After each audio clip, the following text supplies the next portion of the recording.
জয় যিশু। প্রথম পাঠ প্রবক্তা এজেকিয়েলের গ্রন্থ, 2 অধ্যায় 2 থেকে 5 পদ। এজেকিয়েল ঈশ্বর বিদ্রোহী ইসরায়েলের কাছে প্রেরিত হলেন। একদিন একটি আত্মিক শক্তি আমার অন্তরে নেমে এসে আমাকে দাঁড় করিয়ে দিল। তারপর আমি শুনতে পেলাম, যিনি আমাকে লক্ষ্য করে কথা বলছিলেন তিনি এবার আমাকে বলছেন, মানব পুত্র, আমি এখন তোমাকে পাঠাচ্ছি ইসরায়েলীয়দের কাছে। আমার বিরুদ্ধে বিদ্রোহ করেছে যে জাতি, সেই বিদ্রোহী জাতিরই কাছে। তারাও তাদের পিতৃপুরুষেরা আজও পর্যন্ত আমার বিরোধিতা করে চলেছে। কত কঠিন ওই ইসরায়েল সন্তানদের মুখ, কত জেদি ওদের হৃদয়। ওদেরই কাছে তোমাকে আমি পাঠাচ্ছি। তুমি ওদের গিয়ে বলবে, স্বয়ং প্রভু ভগবান এই কথা বলছেন। তখন ওরা শুনুক আর নাই শুনুক, ওরা তো বিদ্রোহীরই ঝাড়। তবুও ওরা অন্তত এই কথা জানতে পারবে যে ওদের মধ্যে একজন প্রবক্তা রয়েছে। প্রভুর বাণী। ঈশ্বরকে ধন্যবাদ।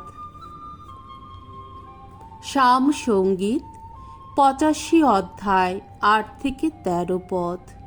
ধো, প্রভুর দিকে তাকিয়ে আছি, কবে পাব তার দয়া। তোমার দিকেই চোখ তুলে চেয়ে আছি, ওগো স্বর্গলোকে সমাসীন তোমারই দিকে। যেমন প্রভুর হাতটির দিকে চেয়ে চেয়ে থাকে কৃতদাসের চোখ, গৃহিণীর হাতটির দিকে চেয়ে চেয়ে থাকে যেমন দাসীর চোখ। আহা, আমাদের ঈশ্বর যিনি, ভগবান যিনি, তার দিকেও তো তেমনি করেই চেয়ে চেয়ে থাকে আমাদের দুটি চোখ, যতক্ষণ না আমাদের প্রতি করুণা দেখান তিনি। করুণা দেখাও, ওগো ভগবান, করুণা দেখাও তুমি।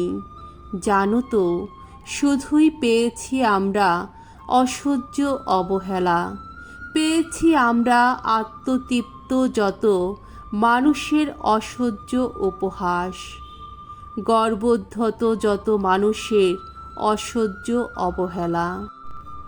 দ্বিতীয় পাঠ করিন্থীয়দের কাছে প্রেরিতদূত পলের দ্বিতীয় পত্র, 12 অধ্যায় 7 থেকে 10 পদ।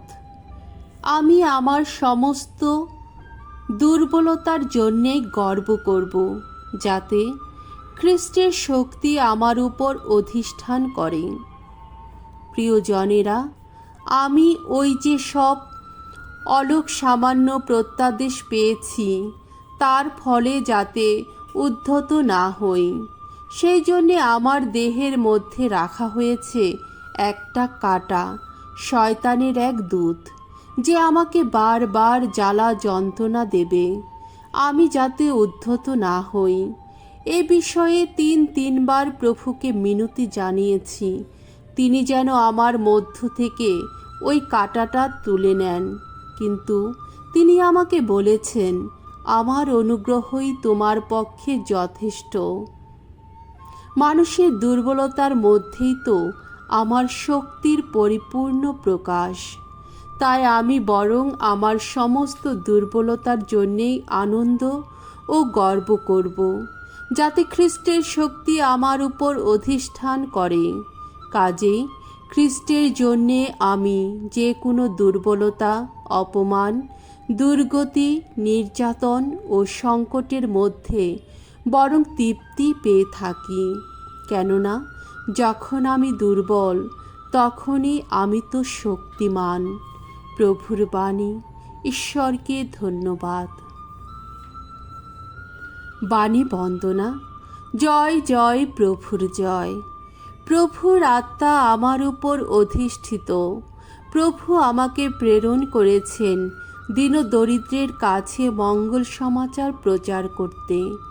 জয় জয় প্রভুর জয়। মঙ্গল সমাচার মার্ক রচিত মঙ্গল সমাচার 6 অধ্যায় 1 থেকে 6 পদ। নাজারেতের মহাপ্রবক্তা যিশুকে নাজারেতের মানুষেরাই স্বীকৃতি দিল না। একদিন যিশু নিজের শহরে এলেন, তার সঙ্গে এলেন সেই 12 জন শিষ্য। বিশ্রাম বারে তিনি সমাজগৃহে গিয়ে উপদেশ দিতে লাগলেন। তার কথা শুনে অনেকে অবাক হয়ে গেল। তারা বলে উঠল, এসব ও শিখল কোথা থেকে?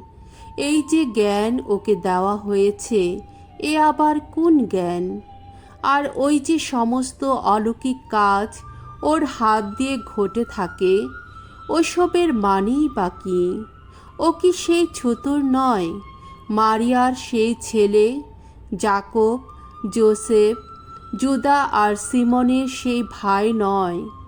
ওর বোনেরাও কি এখানে আমাদের মধ্যেই নেই? তার প্রতি তারা কেমন যেন বিরূপ হয়ে উঠল।